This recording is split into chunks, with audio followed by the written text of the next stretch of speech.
नमस्कार, आप देख रहे हैं विशेष और मैं हूं पूनम शर्मा। सड़क पर जन लोकपाल की लड़ाई लड़ने वाली पूर्व टीम अन्ना आंदोलन के दूसरे चरण में दोराहे पर खड़ी थी और अब इस टीम का टकराव चौराहे पर है। पूरे देश में राजनीतिक क्रांति की हुंकार उस शोर में गुम हो चुकी है जो अन्ना के सिपह सालारों के बीच पैदा हुई दरार से उभर रही है। जिस आंदोलन से पूरे देश को जोड़ने का इरादा था, उसी आंदोलन के अगुवा अब बिछड़ चुके हैं बारी बारी।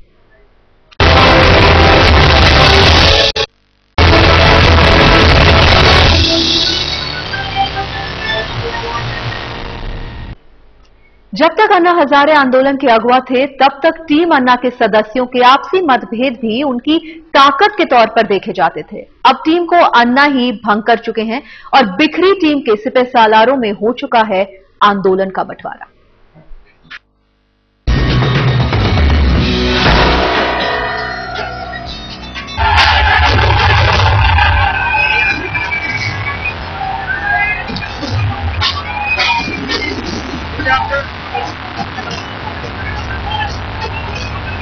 बिल्कुल मुद्दे बेस पर करना पड़ेगा, क्योंकि मुद्दे बेस पे होगा। अगर कहेंगे चलो हंगामा करने चले फलाने के घर, नहीं, मैं ऐसे नहीं कर सकता।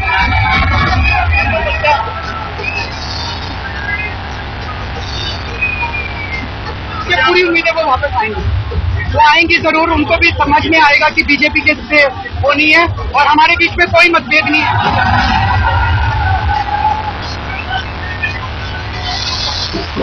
आंदोलन दो हिस्सों में बढ़ चुका है।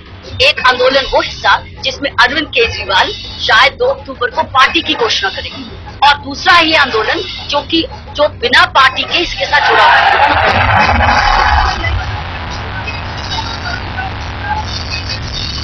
भ्रष्टाचार के खिलाफ आम जनता की उम्मीदों का सबसे बड़ा आंदोलन बिखर तो पहले ही गया था। अब इस आंदोलन की आखिरी सबसे तेज तर्रार जोड़ी भी टूट चुकी है।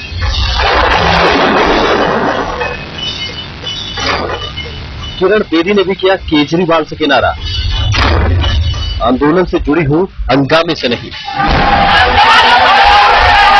याद कीजिए, रविवार को दिल्ली में अरविंद केजरीवाल की अगुवाई में मचा कोहराम।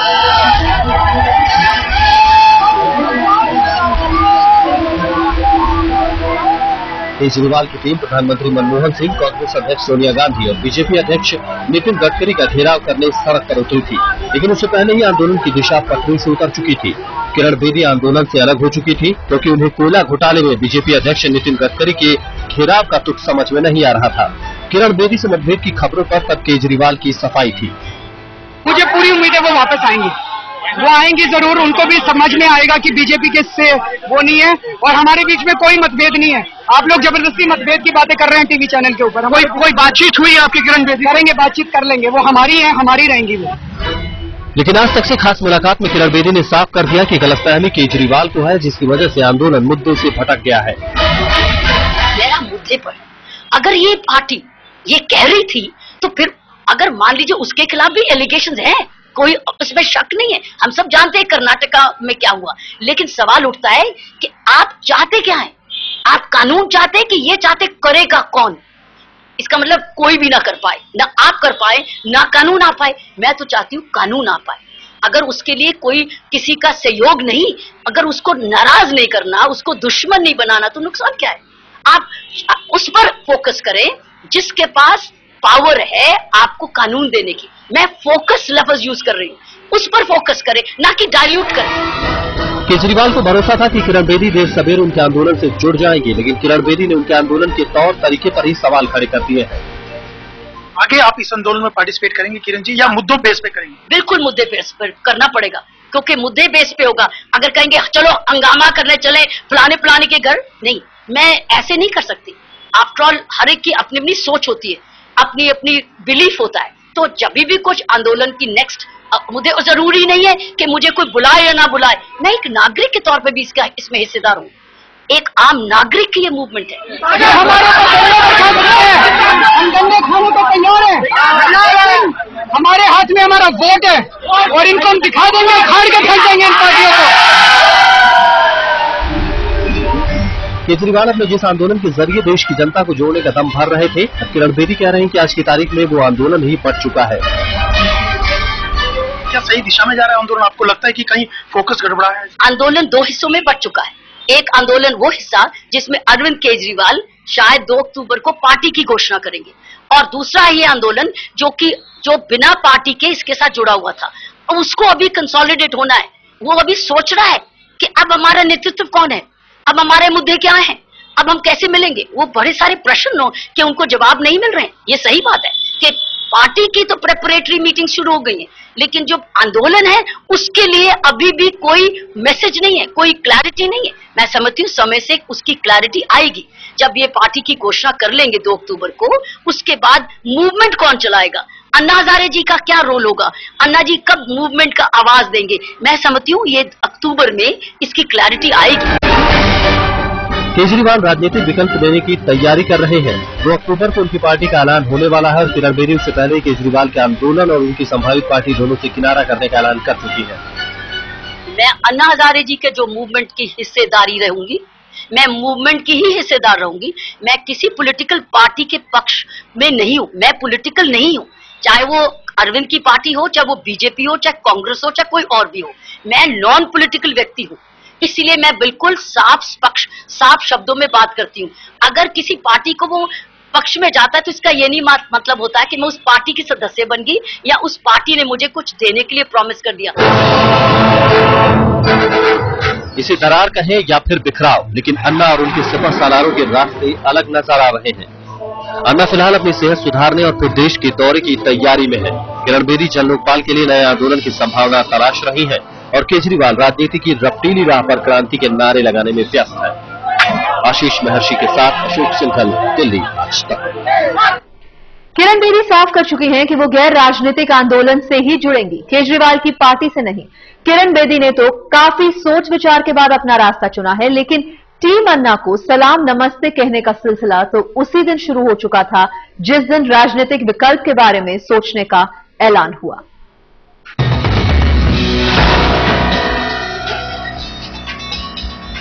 मैं कोई पक्ष और पार्टी नहीं निकालूंगा,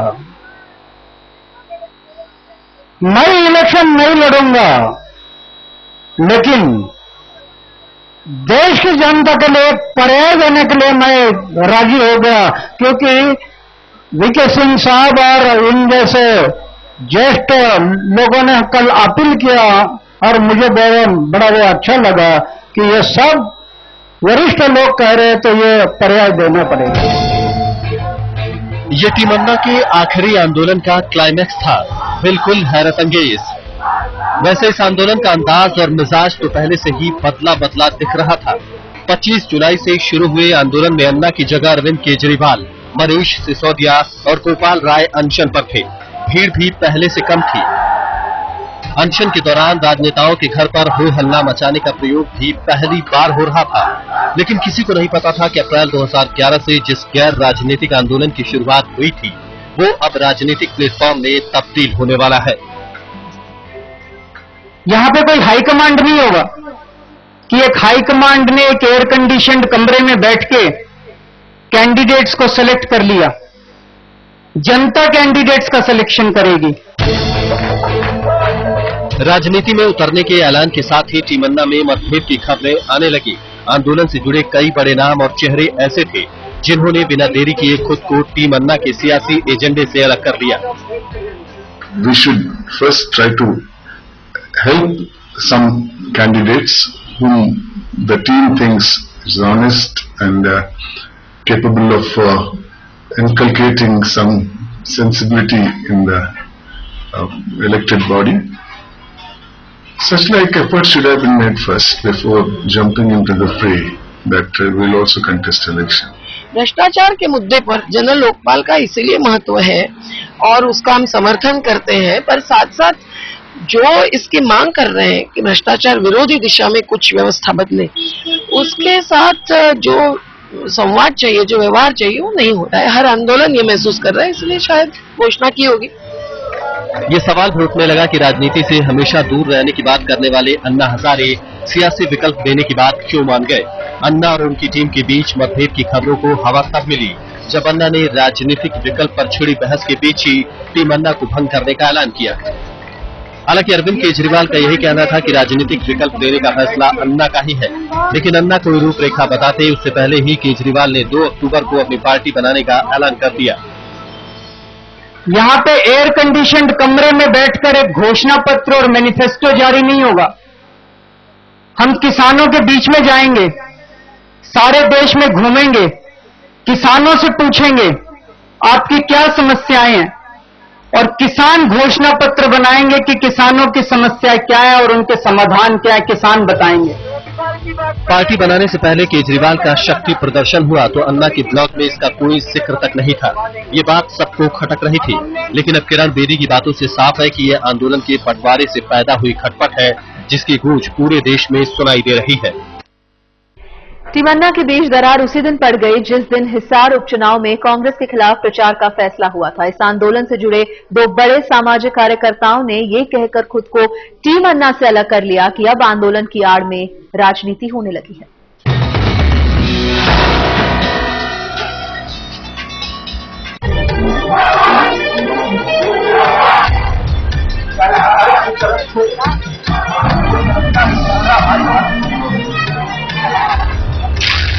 क्या अन्ना के आंदोलन को लगा राजनीतिक रोक? अरविंद केजरीवाल की पार्टी का झंडा और एजेंडा तय होने से पहले ही टीम में बिखराव का शोर सवाल बनकर गूंज रहा है। केजरीवाल जिस पार्टी के झंडे तले भ्रष्टाचार के खिलाफ क्रांति करना चाहते हैं, उस पार्टी की जरूरत उन्हीं की पुरानी भरोसेमंद साथी किरण बेदी को समझ में नहीं आ रही। अरविंद केजरीवाल की पार्टी की जो बात है अभी बहुत अर्ली है। मैं तो समझती हूँ अभी भी हमें हो सकता है कि अगर सही दिशा में पार्लियामेंट चल पड़े तो इसी पार्लियामेंट के सेशंस में आने वाले साल चुनाव से पहले हमें सही लोकपाल बिल मांगे। मैं बार बार कह रही हूँ, हमको फोकस करना चाहिए हमारा लक्ष्य क्या है, ये नहीं फोकस करना चाहिए कौन लाएगा वो लक्ष्य।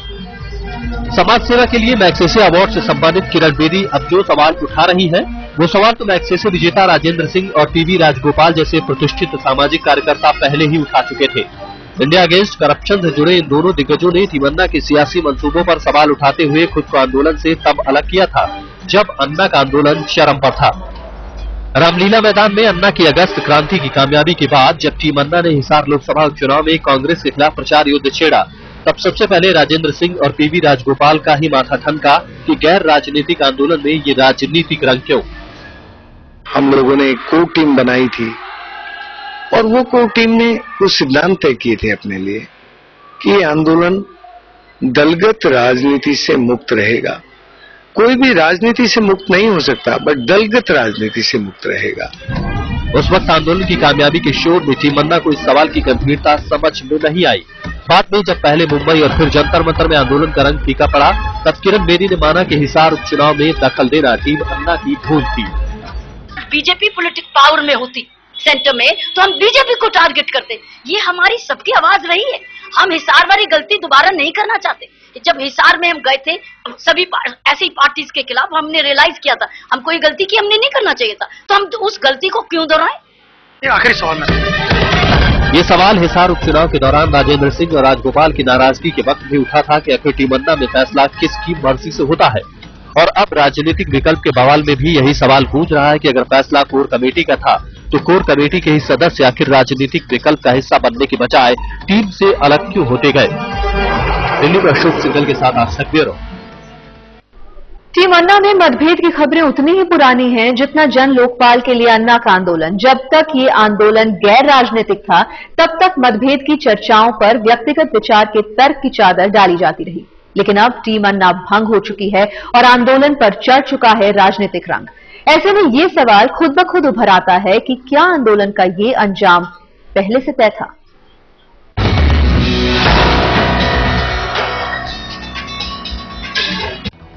भ्रष्टाचार के खिलाफ अन्ना हजारे के पीछे खड़ी हुई कोर टीम खुद ब खुद तैयार हुई थी।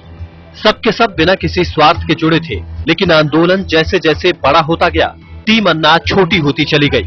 बिखराव मतभेद से शुरू हुआ था, लेकिन टीम छोड़ने वालों की टिप्पणियां यही संकेत देती रही कि अन्ना के सिपह सालारों में महत्वाकांक्षाओं की टक्कर होने लगी है।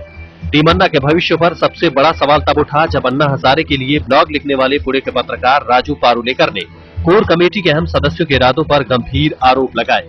राजू ने नवंबर 2011 में ही दावा किया था कि टीम अन्ना की कोर कमेटी के कुछ सदस्य आंदोलन की आग पर राजनीतिक रोटियां सेकना चाहते हैं, इसलिए अन्ना कोर कमेटी भंग करने का मन बना चुके हैं। देखना चाहते हैं कि उनके सारे ब्लॉग्स मेरे पास है, उसके ऊपर उनके हस्ताक्षर है और वही हस्ताक्षर है वो। अगर आप कैमरा दिखाते हैं तो मैं आज दिखाना चाहूंगा आपको, उनके हस्ताक्षर थे और वही ब्लॉग उन्होंने ही लिख के मुझे दिया था। राजू पारुलेकर को अन्ना ने किनारे कर दिया ताकि टीम की साख सलामत रहे, लेकिन अगस्त 2012 में वही सब हुआ जिसका आरोप राजू ने लगाया था। टीम अन्ना भंग हो गई और आंदोलन राजनीति के गलियारों में दाखिल हो गया।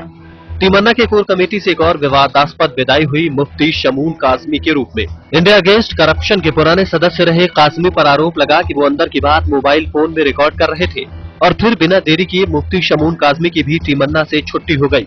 शमून काजमी का आरोप भी यही था कि आंदोलन कुछ लोगों के निजी स्वार्थ का शिकार हो रहा है।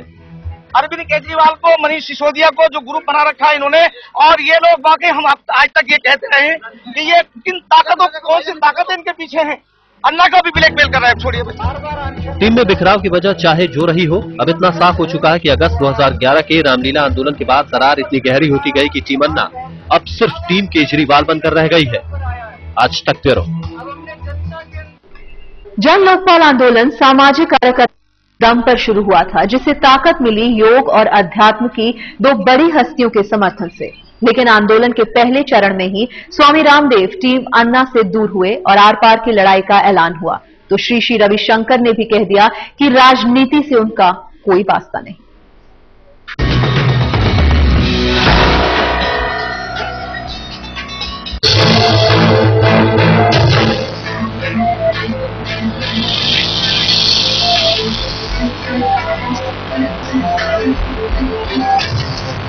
अन्ना हजारे ने जब जन लोकपाल की लड़ाई छेड़ी थी तब योग और आध्यात्म की इन्हीं हस्तियों का हाथ आंदोलन की पीठ पर था।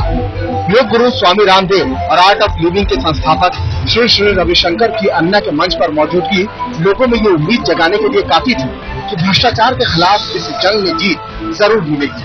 लेकिन अनशन का पहला अध्याय पूरा होने से पहले ही योग गुरु रामदेव और टीम अन्ना के बीच दरार सामने आ गई। स्वामी रामदेव की इस टिप्पणी के बाद ही जाने ऐसा क्या हुआ कि टीम अन्ना को रामदेव से परहेज सा हो गया। काले धन और भ्रष्टाचार के खिलाफ पहले से अलग जगह रहे स्वामी रामदेव चाहते थे कि अन्ना और वो साथ साथ आंदोलन चलाएं, लेकिन टीम अन्ना इसके लिए भी तैयार नहीं हुई। नतीजा ये हुआ कि बाबा रामदेव ने अपनी अलग राह चुन ली। अन्ना के हर आंदोलन में सक्रिय मौजूदगी दर्ज कराते रहे श्री रविशंकर भी जुलाई 2012 के जंतर मंतर आंदोलन से दूर नजर आए। इस पर पहले तो किसी ने ध्यान नहीं दिया, लेकिन आंदोलन को राजनीतिक दिशा की ओर ले जाने का ऐलान होते ही श्री रविशंकर भी हैरान रह गए। श्री ने साफ कर दिया कि वो इस फैसले के खिलाफ तो नहीं है, लेकिन वो किसी राजनीतिक आंदोलन से जुड़ने के लिए भी तैयार नहीं है, चाहे राजनीतिक पार्टी अन्ना की ही क्यों न हो। आज तक विशेष में फिलहाल इतना ही, लेकिन देश और दुनिया की खबरों का सिलसिला जारी है। आप देखते रहिए आज तक।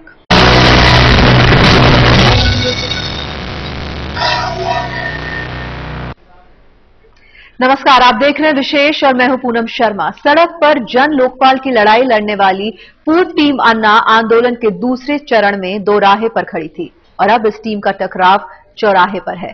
पूरे देश में राजनीतिक क्रांति की हुंकार उस शोर में गुम हो चुकी है जो अन्ना के सिपह सालारों के बीच पैदा हुई दरार से उभर रही है।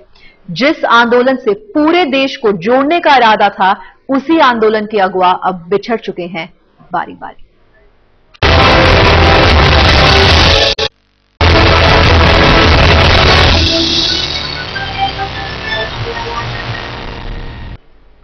जब तक अन्ना हजारे आंदोलन के अगुवा थे, तब तक टीम अन्ना के सदस्यों के आपसी मतभेद भी उनकी ताकत के तौर पर देखे जाते थे। अब टीम को अन्ना ही भंग कर चुके हैं और बिखरी टीम के सिपह सालारों में हो चुका है आंदोलन का बंटवारा।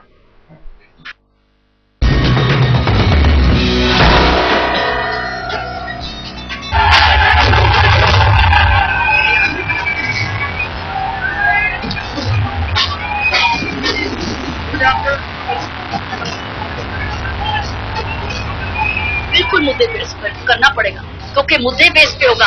अगर कहेंगे चलो हंगामा कर रहे चले फलाने के घर, नहीं, मैं ऐसे नहीं कर सकता।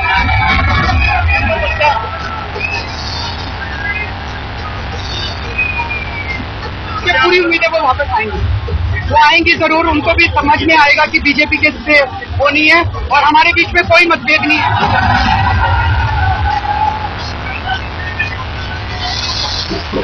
आंदोलन दो हिस्सों में बढ़ चुका है।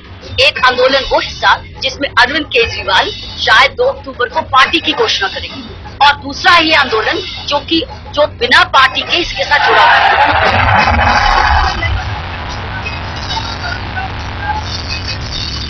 भ्रष्टाचार के खिलाफ आम जनता की उम्मीदों का सबसे बड़ा आंदोलन बिखर तो पहले ही गया था।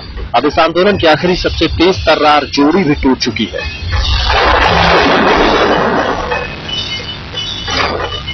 किरण बेदी ने भी किया केजरीवाल से किनारा, आंदोलन से जुड़ी हूं, हंगामे से नहीं। याद कीजिए, रविवार को दिल्ली में अरविंद केजरीवाल की अगुवाई में मचा कोहराम।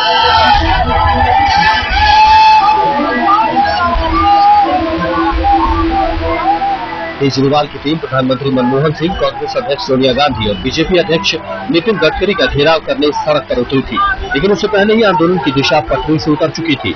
किरण बेदी आंदोलन से अलग हो चुकी थी क्योंकि उन्हें कोयला घोटाले में बीजेपी अध्यक्ष नितिन गडकरी के घेराव का तुक समझ में नहीं आ रहा था। किरण बेदी से मतभेद की खबरों पर तब केजरीवाल की सफाई थी। मुझे पूरी उम्मीद है वो वापस आएंगी, वो आएंगी जरूर, उनको भी समझ में आएगा कि बीजेपी के से वो नहीं है और हमारे बीच में कोई मतभेद नहीं है। आप लोग जबरदस्ती मतभेद की बातें कर रहे हैं टीवी चैनल के ऊपर। कोई बातचीत हुई है आपकी किरण बेदी? करेंगे, बातचीत कर लेंगे, वो हमारी है, हमारी रहेंगी वो। लेकिन आज तक से खास मुलाकात में किरण बेदी ने साफ कर दिया कि गलतफहमी केजरीवाल को है, जिसकी वजह से आंदोलन मुद्दे से भटक गया है। मेरा मुद्दे पर अगर ये पार्टी ये कह रही थी तो फिर अगर मान लीजिए उसके खिलाफ भी एलिगेशंस हैं, कोई उसमें शक नहीं है, हम सब जानते हैं कर्नाटका में क्या हुआ, लेकिन सवाल उठता है कि आप चाहते क्या है? आप कानून चाहते हैं कि ये चाहते करेगा कौन? इसका मतलब कोई भी ना कर पाए, ना आप कर पाए, ना कानून आ पाए। मैं तो चाहती हूँ कानून आ पाए। अगर उसके लिए कोई किसी का सहयोग नहीं, अगर उसको नाराज नहीं करना, उसको दुश्मन नहीं बनाना, तो नुकसान क्या है? आप उस पर फोकस करें जिसके पास पावर है आपको कानून देने की। मैं फोकस लफ्ज यूज कर रही हूँ, उस पर फोकस करें, ना कि डाइल्यूट करें। केजरीवाल को भरोसा था कि किरण बेदी देर सवेर उनके आंदोलन से जुड़ जाएंगे, लेकिन किरण बेदी ने उनके आंदोलन के तौर तरीके पर ही सवाल खड़े कर दिए हैं। आगे आप इस आंदोलन में पार्टिसिपेट करेंगे किरण जी, या मुद्दों बेस पे करेंगे? बिल्कुल मुद्दे बेस पर करना पड़ेगा, क्योंकि मुद्दे बेस पे होगा। अगर कहेंगे चलो हंगामा करने चले फलाने के घर, नहीं, मैं ऐसे नहीं कर सकती। आफ्टर ऑल हर एक की अपनी अपनी सोच होती है, अपनी अपनी बिलीफ होता है। तो जब भी कुछ आंदोलन की नेक्स्ट मुद्दे, और जरूरी नहीं है कि मुझे कोई बुलाए या ना बुलाए, मैं एक नागरिक के तौर पे भी इसमें हिस्सेदार हूँ। एक आम नागरिक की ये मूवमेंट है। हम गन्ने खाने को तैयार है, हमारे हाथ में हमारा वोट है और इनको हम दिखा देंगे, खाड़ के फेंक देंगे इन पार्टियों को। केजरीवाल अपने जिस आंदोलन के जरिए देश की जनता को जोड़ने का दम भर रहे थे, अब किरण बेदी कह रहे हैं कि आज की तारीख में वो आंदोलन ही बढ़ चुका है। क्या सही दिशा में जा रहा है आंदोलन? आपको लगता है कि कहीं फोकस गड़बड़ा है? आंदोलन दो हिस्सों में बढ़ चुका है। एक आंदोलन वो हिस्सा जिसमें अरविंद केजरीवाल शायद 2 अक्टूबर को पार्टी की घोषणा करेंगे, और दूसरा ये आंदोलन जो बिना पार्टी के इसके साथ जुड़ा हुआ था, और उसको अभी कंसोलिडेट होना है। वो अभी सोच रहा है कि अब हमारा नेतृत्व कौन है, अब हमारे मुद्दे क्या हैं, अब हम कैसे मिलेंगे। वो बड़े सारे प्रश्न हो कि उनको जवाब नहीं मिल रहे हैं। ये सही बात है कि पार्टी की तो प्रेपरेटरी मीटिंग शुरू हो गई है, लेकिन जो आंदोलन है उसके लिए अभी भी कोई मैसेज नहीं है, कोई क्लैरिटी नहीं है। मैं समझती हूँ समय से उसकी क्लैरिटी आएगी। जब ये पार्टी की घोषणा कर लेंगे 2 अक्टूबर को, उसके बाद मूवमेंट कौन चलाएगा, अन्ना हजारे जी का क्या रोल होगा, अन्ना जी कब मूवमेंट का आवाज देंगे, मैं समझती हूँ ये अक्टूबर में इसकी क्लैरिटी आएगी। केजरीवाल राजनीतिक विकल्प देने की तैयारी कर रहे हैं। 2 अक्टूबर को उनकी पार्टी का ऐलान होने वाला है और किरण बेदी से पहले केजरीवाल के आंदोलन और उनकी संभावित पार्टी दोनों से किनारा करने का ऐलान कर चुकी है। मैं अन्ना हजारे जी के जो मूवमेंट की हिस्सेदारी रहूंगी, मैं मूवमेंट की ही हिस्सेदार रहूंगी। मैं किसी पॉलिटिकल पार्टी के पक्ष में नहीं हूं, मैं पॉलिटिकल नहीं हूं। चाहे वो अरविंद की पार्टी हो, चाहे वो बीजेपी हो, चाहे कांग्रेस हो, चाहे कोई और भी हो, मैं नॉन पॉलिटिकल व्यक्ति हूं। इसीलिए मैं बिल्कुल साफ शब्दों में बात करती हूँ। अगर किसी पार्टी को वो पक्ष में जाता है तो इसका ये नहीं मतलब होता है कि मैं उस पार्टी की सदस्य बन गई या उस पार्टी ने मुझे कुछ देने के लिए प्रॉमिस कर दिया। इसे दरार कहें या फिर बिखराव, लेकिन अन्ना और उनके सिपह सालारों के रास्ते अलग नजर आ रहे हैं। अन्ना फिलहाल अपनी सेहत सुधारने और फिर देश के दौरे की तैयारी में है। किरण बेदी जन लोकपाल के लिए नए आंदोलन की संभावना तलाश रही है और केजरीवाल राजनीति की रफ्तीली राह पर क्रांति के नारे लगाने में व्यस्त है। आशीष महर्षि के साथ अशोक सिंघल, दिल्ली, आज तक।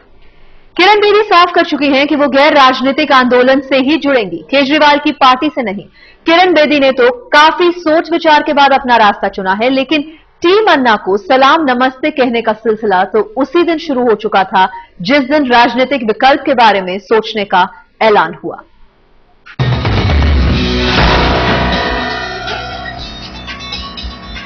मैं कोई पक्ष और पार्टी नहीं निकालूंगा,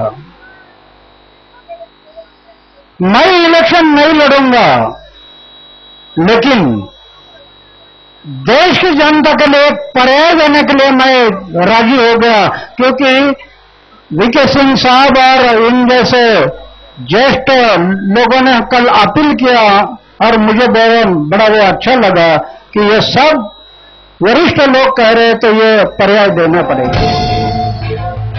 ये टीम अन्ना के आखिरी आंदोलन का क्लाइमैक्स था, बिल्कुल हैरत अंगेज। वैसे इस आंदोलन का अंदाज और मिजाज तो पहले से ही बदला बदला दिख रहा था। 25 जुलाई से शुरू हुए आंदोलन में अन्ना की जगह अरविंद केजरीवाल, मनीष सिसोदिया और गोपाल राय अनशन पर थे। भीड़ भी पहले से कम थी। अनशन के दौरान राजनेताओं के घर पर हो हल्ला मचाने का प्रयोग भी पहली बार हो रहा था, लेकिन किसी को नहीं पता था कि अप्रैल 2011 से जिस गैर राजनीतिक आंदोलन की शुरुआत हुई थी वो अब राजनीतिक प्लेटफॉर्म में तब्दील होने वाला है। यहां पे कोई हाईकमांड नहीं होगा कि एक हाईकमांड ने एक एयर कंडीशन्ड कमरे में बैठ के कैंडिडेट्स को सिलेक्ट कर लिया। जनता कैंडिडेट्स का सिलेक्शन करेगी। राजनीति में उतरने के ऐलान के साथ ही टीम अन्ना में मतभेद की खबरें आने लगी। आंदोलन से जुड़े कई बड़े नाम और चेहरे ऐसे थे जिन्होंने बिना देरी किए खुद को टीम अन्ना के सियासी एजेंडे से अलग कर लिया। We should first try to help some candidates whom the team thinks is honest and capable of inculcating some sensibility in the elected body.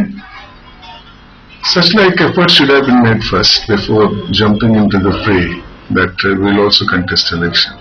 भ्रष्टाचार के मुद्दे पर जनरल लोकपाल का इसीलिए महत्व है और उसका हम समर्थन करते हैं, पर साथ साथ जो इसकी मांग कर रहे हैं कि भ्रष्टाचार विरोधी दिशा में कुछ व्यवस्था बदले, उसके साथ जो संवाद चाहिए, जो व्यवहार चाहिए वो नहीं हो रहा है। हर आंदोलन ये महसूस कर रहा है, इसलिए शायद घोषणा की होगी। ये सवाल भी उठने लगा कि राजनीति से हमेशा दूर रहने की बात करने वाले अन्ना हजारे सियासी विकल्प देने की बात क्यों मान गए। अन्ना और उनकी टीम के बीच मतभेद की खबरों को हवा तब मिली जब अन्ना ने राजनीतिक विकल्प पर छिड़ी बहस के बीच ही टीम अन्ना को भंग करने का ऐलान किया। हालांकि अरविंद केजरीवाल का यही कहना था कि राजनीतिक विकल्प देने का फैसला अन्ना का ही है, लेकिन अन्ना कोई रूपरेखा बताते उससे पहले ही केजरीवाल ने 2 अक्टूबर को अपनी पार्टी बनाने का ऐलान कर दिया। यहां पे एयर कंडीशन्ड कमरे में बैठकर एक घोषणा पत्र और मैनिफेस्टो जारी नहीं होगा। हम किसानों के बीच में जाएंगे, सारे देश में घूमेंगे, किसानों से पूछेंगे आपकी क्या समस्याएं हैं और किसान घोषणा पत्र बनाएंगे कि किसानों की समस्या क्या है और उनके समाधान क्या है, किसान बताएंगे। पार्टी बनाने से पहले केजरीवाल का शक्ति प्रदर्शन हुआ तो अन्ना की ब्लॉग में इसका कोई जिक्र तक नहीं था। ये बात सबको खटक रही थी, लेकिन अब किरण बेदी की बातों से साफ है कि यह आंदोलन के बंटवारे से पैदा हुई खटपट है जिसकी गूंज पूरे देश में सुनाई दे रही है। टीम अन्ना की बीच दरार उसी दिन पड़ गई जिस दिन हिसार उपचुनाव में कांग्रेस के खिलाफ प्रचार का फैसला हुआ था। इस आंदोलन से जुड़े 2 बड़े सामाजिक कार्यकर्ताओं ने ये कहकर खुद को टीम अन्ना से अलग कर लिया कि अब आंदोलन की आड़ में राजनीति होने लगी है।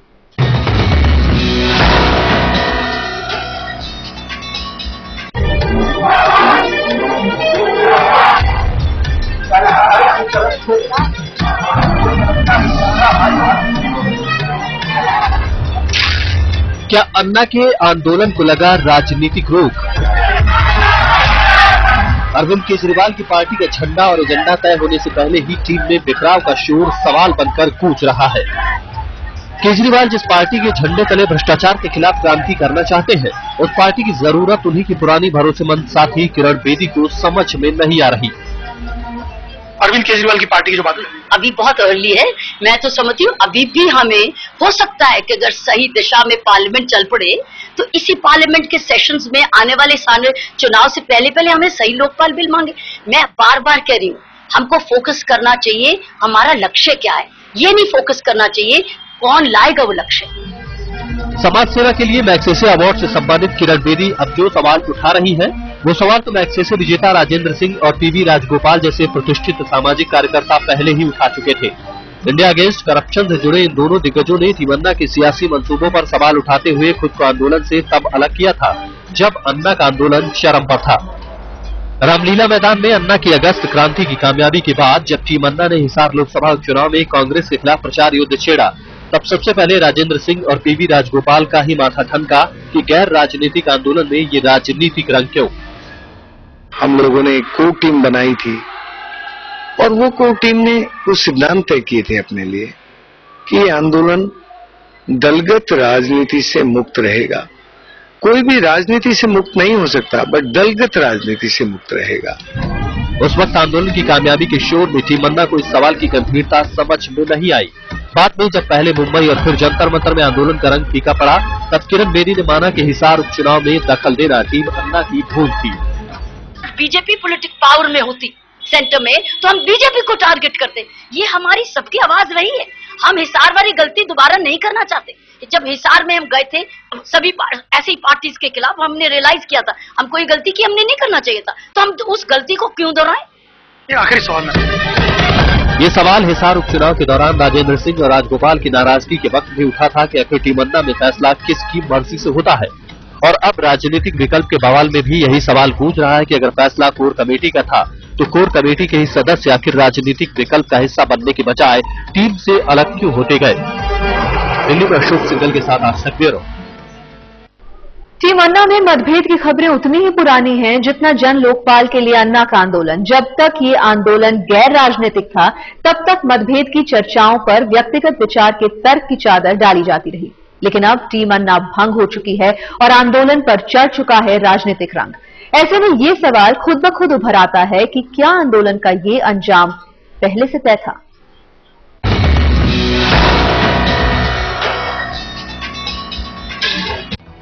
भ्रष्टाचार के खिलाफ अन्ना हजारे के पीछे खड़ी हुई कोर टीम खुद ब खुद तैयार हुई थी। सबके सब बिना किसी स्वार्थ के जुड़े थे, लेकिन आंदोलन जैसे जैसे बड़ा होता गया, टीम अन्ना छोटी होती चली गई। बिखराव मतभेद से शुरू हुआ था, लेकिन टीम छोड़ने वालों की टिप्पणियां यही संकेत देती रही कि अन्ना के सिपह सालारों में महत्वाकांक्षाओं की टक्कर होने लगी है। टीम अन्ना के भविष्य पर सबसे बड़ा सवाल तब उठा जब अन्ना हजारे के लिए ब्लॉग लिखने वाले पुणे के पत्रकार राजू पारुलेकर ने कोर कमेटी के अहम सदस्यों के इरादों पर गंभीर आरोप लगाए। राजू ने नवंबर 2011 में ही दावा किया था कि टीम अन्ना की कोर कमेटी के कुछ सदस्य आंदोलन की आग पर राजनीतिक रोटियां सेकना चाहते हैं, इसलिए अन्ना कोर कमेटी भंग करने का मन बना चुके हैं। देखना चाहते हैं कि उनके सारे ब्लॉग्स मेरे पास है, उसके ऊपर उनके हस्ताक्षर है और वही हस्ताक्षर है। वो अगर आप कैमरा दिखाते हैं तो मैं आज दिखाना चाहूंगा आपको। उनके हस्ताक्षर थे और वही ब्लॉग उन्होंने ही लिख के मुझे दिया था। राजू पारुलेकर को अन्ना ने किनारे कर दिया ताकि टीम की साख सलामत रहे, लेकिन अगस्त 2012 में वही सब हुआ जिसका आरोप राजू ने लगाया था। टीम अन्ना भंग हो गई और आंदोलन राजनीति के गलियारों में दाखिल हो गया। टीम अन्ना के कोर कमेटी से एक और विवादास्पद विदाई हुई मुफ्ती शमून कासमी के रूप में। इंडिया अगेंस्ट करप्शन के पुराने सदस्य रहे कासमी पर आरोप लगा कि वो अंदर की बात मोबाइल फोन में रिकॉर्ड कर रहे थे और फिर बिना देरी किए मुफ्ती शमून कासमी की भी टीम अन्ना से छुट्टी हो गई। शमून कासमी का आरोप भी यही था कि आंदोलन कुछ लोगों के निजी स्वार्थ का शिकार हो रहा है। अरविंद केजरीवाल को, मनीष सिसोदिया को जो ग्रुप बना रखा है इन्होंने, और ये लोग वाकई हम आज तक ये कहते रहे कि ये किन ताकतों, कौन सी ताकतें इनके पीछे हैं। अन्ना का भी ब्लैकमेल कर रहा है, छोड़िए। टीम में बिखराव की वजह चाहे जो रही हो, अब इतना साफ हो चुका है कि अगस्त 2011 के रामलीला आंदोलन के बाद दरार इतनी गहरी होती गई कि टीम अन्ना अब सिर्फ टीम केजरीवाल बनकर रह गई है। आज तक ब्यूरो। जन लोकपाल आंदोलन सामाजिक कार्यकर्ता दम पर शुरू हुआ था, जिसे ताकत मिली योग और अध्यात्म की दो बड़ी हस्तियों के समर्थन से। लेकिन आंदोलन के पहले चरण में ही स्वामी रामदेव टीम अन्ना से दूर हुए और आर पार की लड़ाई का ऐलान हुआ तो श्री रविशंकर ने भी कह दिया कि राजनीति से उनका कोई वास्ता नहीं।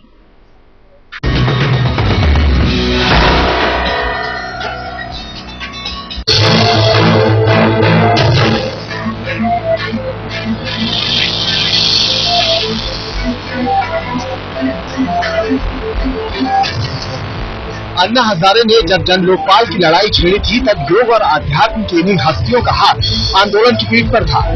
योग गुरु स्वामी रामदेव और आर्ट ऑफ लिविंग के संस्थापक श्री श्री रविशंकर की अन्ना के मंच पर मौजूदगी लोगों में ये उम्मीद जगाने के लिए काफी थी कि भ्रष्टाचार के खिलाफ इस जंग में जीत जरूर मिलेगी। लेकिन अनशन का पहला अध्याय पूरा होने से पहले ही योग गुरु रामदेव और टीम अन्ना के बीच दरार सामने आ गई। स्वामी रामदेव की इस टिप्पणी के बाद ही जाने ऐसा क्या हुआ कि टीम अन्ना को रामदेव से परहेज सा हो गया। काले धन और भ्रष्टाचार के खिलाफ पहले से अलग जगह रहे स्वामी रामदेव चाहते थे कि अन्ना और वो साथ साथ आंदोलन चलाएं, लेकिन टीम अन्ना इसके लिए भी तैयार नहीं हुई। नतीजा ये हुआ कि बाबा रामदेव ने अपनी अलग राह चुन ली। अन्ना के हर आंदोलन में सक्रिय मौजूदगी दर्ज कराते रहे श्री श्री रविशंकर भी जुलाई 2012 के जंतर मंतर आंदोलन से दूर नजर आए। इस पर पहले तो किसी ने ध्यान नहीं दिया, लेकिन आंदोलन को राजनीतिक दिशा की ओर ले जाने का ऐलान होते ही श्री श्री रविशंकर भी हैरान रह गए।